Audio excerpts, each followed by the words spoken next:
올해가 9주 남았습니다. 제가 설교할 횟수가 9주 동안에 7주 7번을 해야 하는데 그 7번 설교를 제가 주제를 가지고 강의를 하도록 하겠습니다. 그러니까 오늘은 새벽 기도에 대한 유래와 또 이 새벽 갖는 우리의 의미가 뭔가를 좀 강의하도록 하겠습니다. 다음 주에는 수요예배와 금요예배가 대체 어떻게 정착했고 또한 그것이 갖는 의미가 무엇인지 그런 식으로 주제별로 강의를 하도록 하겠습니다. 새벽 기도에 대한 유래, 그 의미가 뭔가 저희가 신학을 공부했습니다만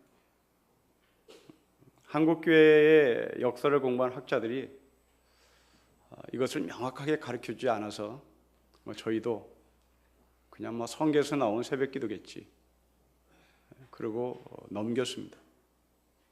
그러나 최근에 좋은 책이 하나 출판돼서 사서 봤는데 여기에 새벽 기도 유래와 새벽 기도 하는 의미가 무엇인지 아주 명확하게 기술되어 있어서 제가 이 책을 근거로 강의를 해야 되겠다 마음을 먹고 올라온 겁니다. 책 제목은 다시 쓰는 초대 한국 교회사라는 책입니다. 미국 UCLA에서 LA 대학에서 한국 교회 역사를 가리키는 옥성득이라는 학자가 쓴 글입니다. 이것을 근거로 강의를 하겠습니다. 제가 머릿속에 갖고 있는 이 새벽 기도에 대한 인상은 크게 두 가지를 갖고 있는데요. 하나는 제가 인천제일교회에서 사역을 할 때 내려오는 전설 같은 이야기 중 하나였습니다.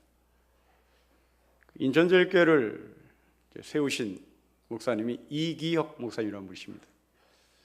한국교회의 아주 대들보 같은 어른입니다.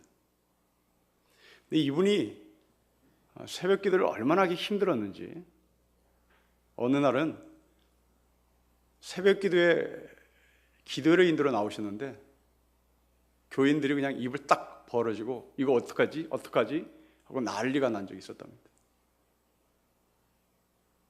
왜냐하면 목사님이 와이셔츠와 넥타이를 양복을 딱 입었는데 거기까지는 좋았는데 아래를 보니 파자마를 입고 나왔더랍니다. 그러니까 교인들이 이거 덜덜덜 뜯다면서 이거 어떻게 새벽 기도를 참여해야 될지, 그러니까 그만큼 그렇게 영적으로 거장인 그 이경 목사님도 새벽 기도가 힘들었다는 것을 반증하는 거겠죠. 또 하나의 기억은 제가 2011년에 영국에서 안식년을 보낼 때 그 영국 목사님하고 한국교회와 영국교회에 대한 이야기를 서로 나눈 적이 있습니다. 그 목사님이 침례교 목사님이셨는데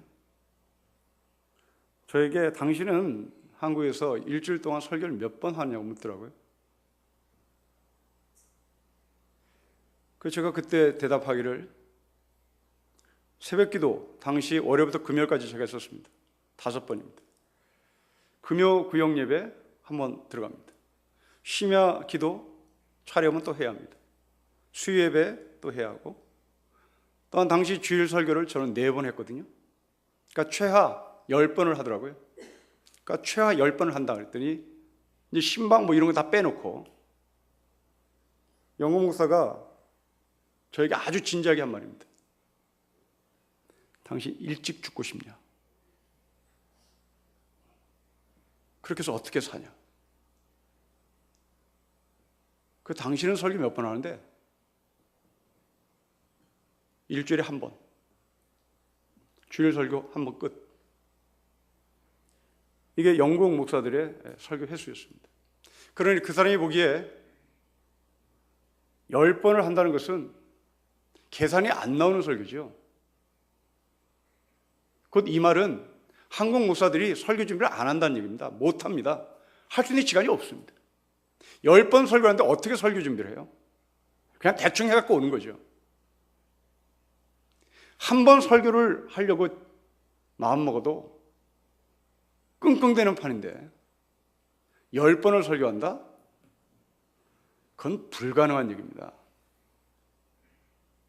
그러나 한국교회 목사들 보통은 그렇게 10번을 하지요. 자, 그러면 이 새벽 기도에 대해서 영국 목사가 또다시 제게 질문합니다.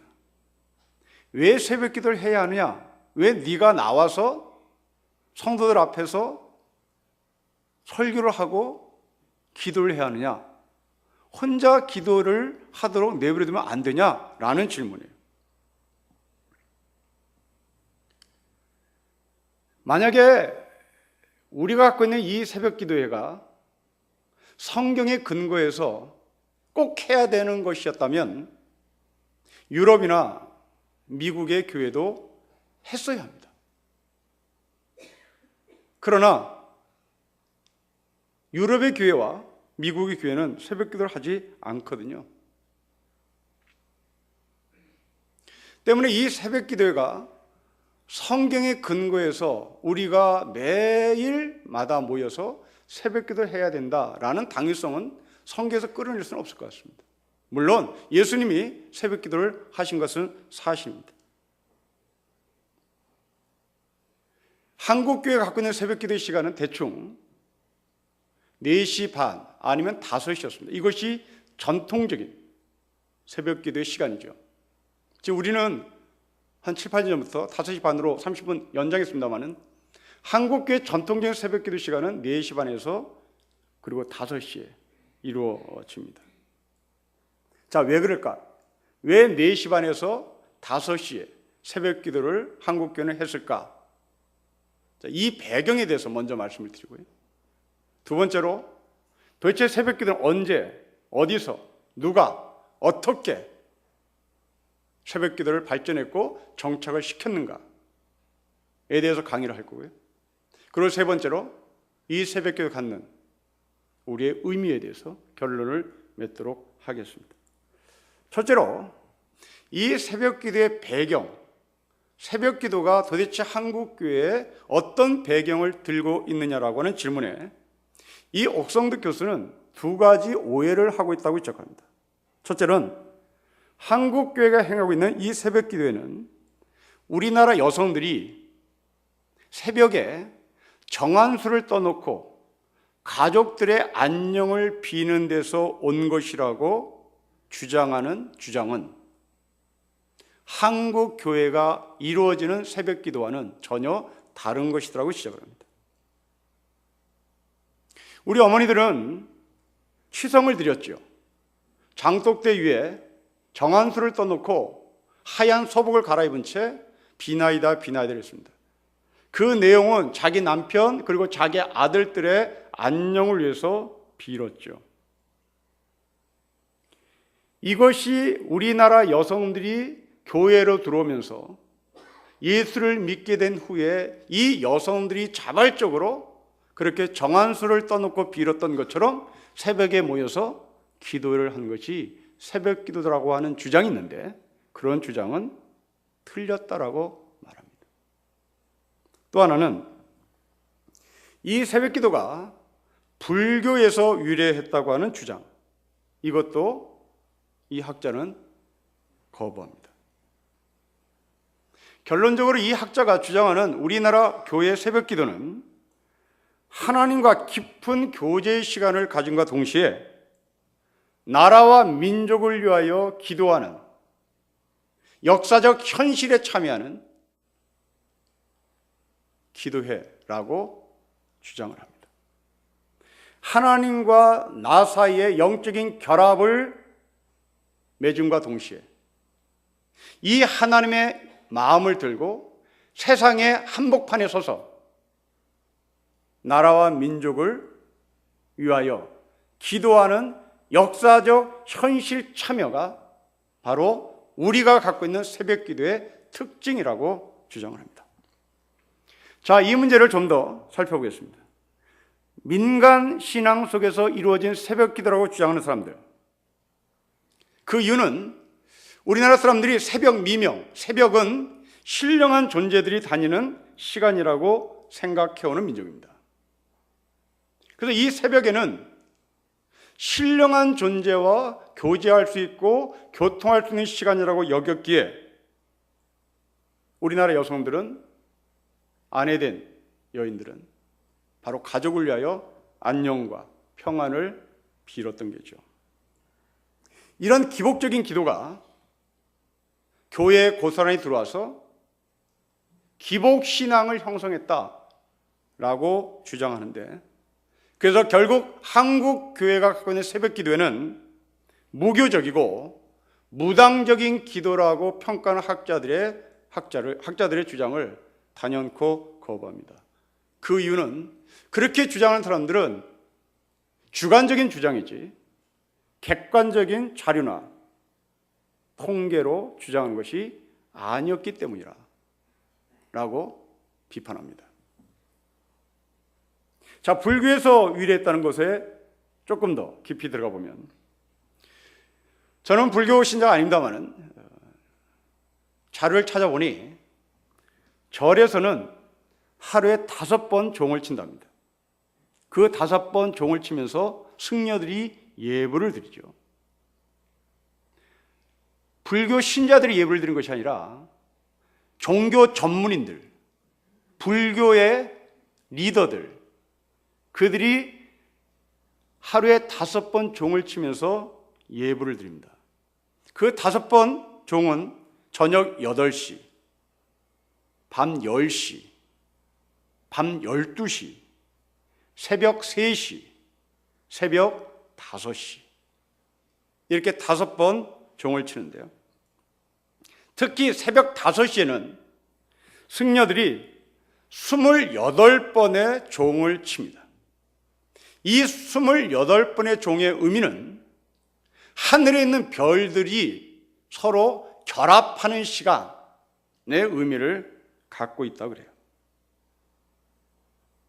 근데 이 새벽 5시에 28번의 종을 치면서 부처에게 예불을 드리는 승려들은 중생들이 깨어있기를 위하여 기도를 합니다.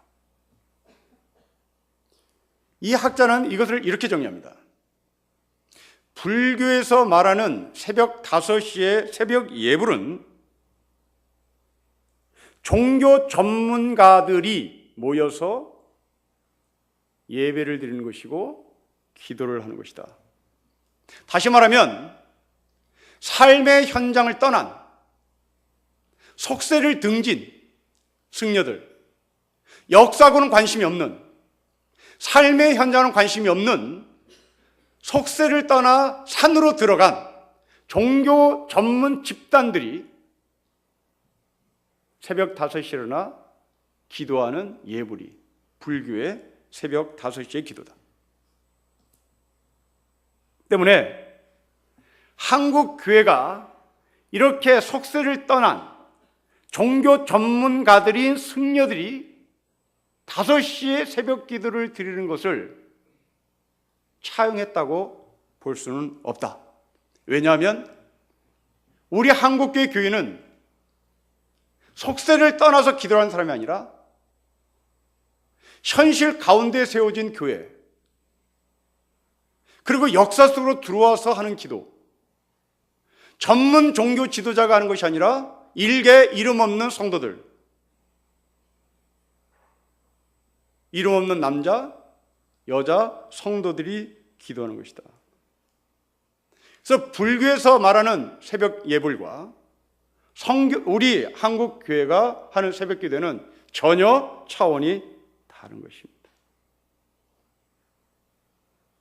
그러면 새벽 기도의 배경은 도대체 어디에서 출발했으며 누가 이 새벽 기도를 만들었을까라고 하는 질문입니다. 이 저자는 새벽 기도회가 시작된 역사, 그것은 불교나 무속 신앙과 관계 있는 것이 아니라 한양 도성의 새벽에 사대문을 여는 파루 시간과 관계가 있다고 주장합니다. 자, 우리가 알다시피 한양에는 4개의 성문이 있습니다. 동대문, 서대문, 남대문. 그리고 무슨 이유인지 북대문이라고 표현하지 않고 북문이라고 표현합니다. 이제 그 이유는 뭔지 모르겠습니다. 동대문을 우리는 흥인지문이라고 부르죠. 서대문은 돈이문이라고 부릅니다. 남대문은 숭례문입니다. 북문은 홍지문입니다. 근데 이 4대 문을 만들어 놓고 서울 한복판에 종을 하나 세워놨습니다. 바로 그 종이 보신각입니다. 여기서 이 신자는 센터라는 말입니다. 중심이란 말입니다. 보신각, 가장 보배로운 중심지에 각을 세워놓고 거기에 종을 앉혀놨습니다. 그 종을 칠 때마다 사대문 안에 있는 모든 사람들은 시간을 알리는 거죠. 이때 이 문을, 사대문을 닫는 시간을 인정이라고 표현합니다. 그리고 이 사대문이 새벽에 열리는 시간, 그 시간을 파루라고 합니다. 사대문이 닫는 시간, 그 시간은 지금 10시에 해당하는 밤 10시에 문을 닫습니다. 사대문이 열리는 파루 시간, 새벽 4시였습니다. 자, 정리합시다. 불교는 새벽 3시에 예불을 드리고 그리고 5시에 예불을 드립니다. 새벽 3시에 종을 치고 새벽 5시에 종을 치고 새벽 3시와 5시에 종교 전문 집단가들이 모여서 부처에게 예불을 드리는 시간입니다. 그런데 한성의 이 성문이 열리는 시간은 새벽 4시입니다. 이때 도성에 들어가고자 하는 사람들이 파루의 시간이 되면 대기하고 있다가 남대문을 통해서 동대문을 통해서 성 안으로 들어옵니다. 이때 이 성문을 닫는다, 연다라고 하는 이 사인을 보신각 종을 이용을 했습니다. 보신각 종로에서 문이 닫히는 인정의 시간, 그때는 28번 종을 울렸고요. 문이 열리는 파루 시간, 새벽 3시에는 33번의 종을 쳤습니다. 이제 성문이 닫힘과 동시에 도성 안에는 모든 사람의 통행이 금지가 됐습니다. 부득이하게 들어가려면 허가증을 제시했어야 했죠. 요즘 난리법석을 치는 청와대 정문, 그것을 어떤 누구도 자유롭게 들어갈 수 없는 문입니다. 그 청와대 정문을 통과하려면 반드시 신분증을 들고 확인을 했어야 합니다. 그런데 이 이상스러운 한 여성이 청와대 정문을 출입증도 없이 허가증도 받지 않았지 마음대로 드나들었다고 합니다. 일개 한성의 4개의 성문을 열고 닫는 데 있어 그 시간에 드나들어야 할 사람들이 이렇게 조심스럽게 드나들었어야 했는데, 지금 분단된 상황에서, 남북한이 대치하고 있는 상황에서 우리나라의 모든 핵심 참모들이 일하는 청와대 정문을 마음대로 드나들었다. 이건 간첩 아닌가요? 이건 간첩일 수밖에 없죠.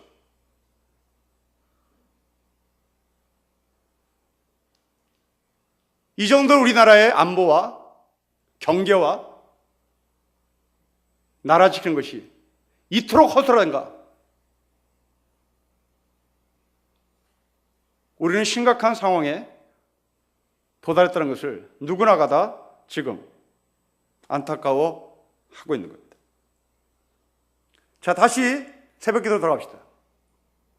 불교에서는 새벽 3시와 새벽 5시에 종을 쳤습니다. 그러나 한양 도성은 4시에 새벽에 종을 칩니다. 자, 초기 한국 교회가 새벽 기도를 언제 시작했을까? 4시 반에서 5시에 했습니다. 곧 이 말은 성문이 열린다는 종소리를 듣고 일어나서 채비를 하고 교회를 가기 위하여 대문을 나서 교회에 도착한 시간, 교회와 집이 가까우면 30분, 집이 멀면 5시에 도착을 했다란 말입니다. 불교와는 아무 상관이 없습니다. 사대문의 문이 열리는 시간과 맞닥뜨려 30분 여유를 주고 집이 먼 사람에게는 1시간 더 여유를 줘서 기도에 참여하도록 한 것이죠. 불교의 영향을 받은 것도 아니라 무교의 영향을 받은 것이 아니라 나라가 시작을 알린다라고 하는 이 종소리와 한국교회의 새벽기도에는 깊은 연관이 있습니다. 곧 이 말은 새벽기도에는 대단히 민족적이고 그리고 애국적인 의미가 담겨져 있는 우리 한국 교회가 갖고 있는 아주 독특한 예배의 형식입니다. 자, 그러면 이 새벽기도를 누가 만들었을까? 저자는 2가지로 주장합니다. 첫째로는 우리가 알고 있는 길선주 목사가 새벽기도를 만들었다고 주장합니다. 이 길선주 목사는 10대에서 20대 사이에 이 사람이 갖고 있는 신앙은 선도였습니다. 이 선도는 축지법을 쓰는 공중부양을 하는 그런 내용이 포함되어 있는 종교입니다. 그런데 청일전쟁 후에 이 길선주가 선도에서 기독교로 개종을 합니다. 신선이 되기 위하여 돌을 닦았던 이 사람, 자, 신선이 되기 위하여 돌을 닦기 위해서는 산기도를 합니다. 밤을 꼴딱 새우는 철야도 합니다. 그리고 통성기도도 합니다. 이런 이 길선주의 신앙의 습관이 기독교로 넘어오면서 이 사람이 이전에 했던 자기의 기도의 습관을 그대로 행하고 있었습니다. 그러던 중에 1900년에서 1905년 사이에 한국교회는 사경회를 시작합니다. 그 사경회 때 이 길선주가 자기가 행했던 밤새워서 기도하는 거, 통성이 기도하는 거, 그리고 새벽에 일어나 기도하는 이 기도를 교회에 슬슬 소개를 했다고 합니다. 그러던 중에 우리가 알고 있는 1907년 대붕운동이 있었는데 그 대붕운동이 있은 후에 점점점 한국교회의 영성이 무너지자 열기가 식어지자 정식적으로 공식적으로 1909년 한일 합병이 되기 바로 1년 전입니다. 1909년 정식으로 이 새벽기도를 교회가 프로그램으로 채택했고 그리고 정착하기 시작을 했다고 합니다. 이것이 첫 번째 가능성입니다. 두 번째 가능성은 1898년 2월에 황해도 강진이라고 하는 곳에 강진교회가 있었는데 이 교회에서 사경회를 하면서 성도들이 자발적으로 새벽기도를 한 것이 바로 오늘날 한국교회가 갖고 있는 새벽기도의 출발이다라고 주장을 합니다. 자, 이것은 어떤 것이 먼저인지 후인지 모르겠으나 공통된 것은 1910년 우리나라가 망함으로 말미암아 한일 합병되기 전의 이야기라는 것은 확신합니다. 그렇다면 이 새벽기도회가 만국의 한을 달래기 위하여 나라를 생각하는 그 마음으로 교회에 나와서 새벽기도를 했다라고 하는 주장은 틀린 주장입니다. 새벽기도는 1910년 한일 합병을 이루기 전에 이미 한국교회는 하고 있었습니다. 자, 그러면 우리가 매일마다 하는 이 새벽기도는 처음부터 매일 했을까? 그렇지는 않습니다. 처음에는 사경회를 하는 동안만 새벽기도를 했다고 합니다. 여기 한 60년대, 70년대 부흥회를 다녀본 경험이 있으신 분은 기억해 보십시오. 저희 어머니가 사경회를, 부흥회를 가실 때는 이불을 싸가지고 가셨고요. 그리고 쌀을 챙겨가지고 갔습니다. 아예 교회 가서 일주일 동안 살기 위해서 가신 겁니다. 그러니까 저도 엄마 따라서 그 사경회를 참석한 기억이 있습니다. 그러니까 교회에서 집이 머니, 집에서 교회가 머니, 5박 6일 동안 하는 이 부흥회에 참석하기 위하여 이불과 쌀을 싸들고 교회에 가서 잠을 잠기죠. 바로 그때 사경회를 하는 동안, 부흥회를 하는 동안 우리나라 성도들은 새벽 기도를 자연스럽게 한 것입니다. 나머지는 안 했습니다. 그러다가 또 열정을 부리는 성도들이 30일간 해보고 60일도 해보고 100일도 해보고 개인적으로 그렇게 기도를 했습니다. 적어도 3.1 운동이 일어나기 전까지는 매일마다 새벽 기도라는 교회는 없었답니다. 그 이후에 우리가 매일마다 하는 새벽 기도를 정착한 게죠. 정확히 언제일까? 이 저자는 모른다고 합니다. 그러나 우리가 매일마다 새벽 기도를 해야 되는 이유, 바로 그 이유는 마음이 가난한 사람들이 나라의 꼴을 보니 엉망진창되고 앞이 보이지 않는 이 나라의 현실 앞에 마음이 가난한 우리 믿음의 선배들이 자발적으로 기도를 한 것으로 추정을 합니다. 자, 이제 한국교회가 갖고 있는 이 새벽기도의 의미에 대해서 말씀을 드립니다. 거듭 말씀드리지만 무속신앙의 내용이 여기에 담기지 않습니다. 다시 말하면 개인의 영달이나 개인의 안위를 위하여 하는 기도가 우리 한국교회에 갖는 새벽기도가 아니었단 말입니다.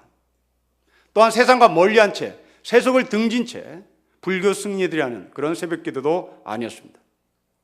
한국교회 새벽기도는 남자 중심으로 시작한 기도였습니다. 그리고 종교 전문가들이 한 것이 아니라 이름 없는 성도들이 했습니다. 그 성도들이 세상 한복판에서 행했습니다. 그리고 교회는 이 세상 한복판에서 기도회를 하는 사람들을 위하여 시간을 알려줬습니다. 바로 그 시간은 종을 치는 거였습니다. 새벽을 알리며 기도에 참여하고자 하는 성도들을 깨웠고 그들을 교회로 인도한 것입니다. 그러면 여기서 잠깐 다른 질문을 해보겠습니다. 종로에 있는 보신각 종이 언제부터 끊겼을까? 그것은 일제가 우리나라를 합방한 후에 사대문 옆에 있는 모든 성벽을 다 헐어버립니다. 그때부터 보신각 종은 쓸모가 없어진 거죠. 종을 칠 이유가 없었습니다. 성벽이 다 무너졌으니까요. 그때부터 서울에는 종소리가 아닌 다른 소리로 대체합니다. 바로 그 소리는 일제 순사들의 호각소리, 일제 순사들의 호르각소리, 그것으로 서울 시내 소리가 대체가 됩니다. 그 소리는 무서운 소리입니다. 그 소리는 잡아가는 소리입니다. 제가 어릴 때 애기들이 울면 순사 온다 그럼 끝쳤습니다. 그 순사는 그만큼 무서웠습니다. 그리고 그 순사가 호루라기를 불고 다니는 그 소리는 정말 우리의 간담을 서늘게 만드는 벌벌 떠는 소리였습니다. 이때 또 하나의 소리가 있습니다. 바로 그 소리는 교회가 새벽 기도를 알리는 소리입니다. 이 소리는 우리에게 소망과 평안과 하나님 품에 안기는 따뜻한 소리였습니다. 교회의 종소리는 일제 순사가 부르는 호러의 소리와 달랐습니다. 새벽 기도의 의미입니다. 주일 성수가 일주일을 시작하는 안식일에 성화했다면 새벽 기도의 종소리는 하루를 시작하는 성스러운 소리였습니다. 성경은 소리가 나옵니다. 바로 세례 요한이 자신을 향해서 나는 광야에서 외치는 소리라고 말합니다. 소리는 세상을 구하느냐? 소리는 세상에게 겁을 주느냐? 이것이 소리의 차이입니다. 한국 사람들은 나라가 위태로울 때 소리를 사용했습니다. 사람들의 외침, 그것은 소리였습니다. 그러나 이 사람들의 외침이 약하다고 생각할 때는 한국 사람은 또 다른 소리를 동원시켰습니다. 바로 그 소리는 자동차 경적을 동시대, 동시간에 자기가 처해 있는 자리에서 소리를 외쳤습니다. 바로 이 소리가 죽어가는 나라를 깨우고 살렸던 소리입니다. 광화문에서 외치는 소리, 서울역에서 외치는 소리, 그러나 그 외침이 안 먹혀 들어간다 했을 때 전국에서 정해진 시간에 자동차가 경적을 올리며 죽었던 영혼들을 깨웁니다. 새벽 기도의 의미입니다. 지금 우리는 이 소리가 필요한 것 같습니다. 거룩한 영혼의 종소리가 사라진 한국교회, 다시 종을 쳐 소리를 만들어내는 이 땅의 종치기들이 필요한 것 같습니다. 남들보다 좀 더 일찍 일어나 종을 쳤던 저 어릴 때 사찰 집사님, 그들의 헌신이 일제 순사의 호락의 소리를 죽이고 영혼의 소리를 듣게 한, 바로 그들의 헌신과 그들의 열심이 지금 이 시대에 다시 한번 그립습니다. 그 종소리를 듣고 일어나 세상 한복판에서 불교 승려와는 달리 이름 없는 성도들이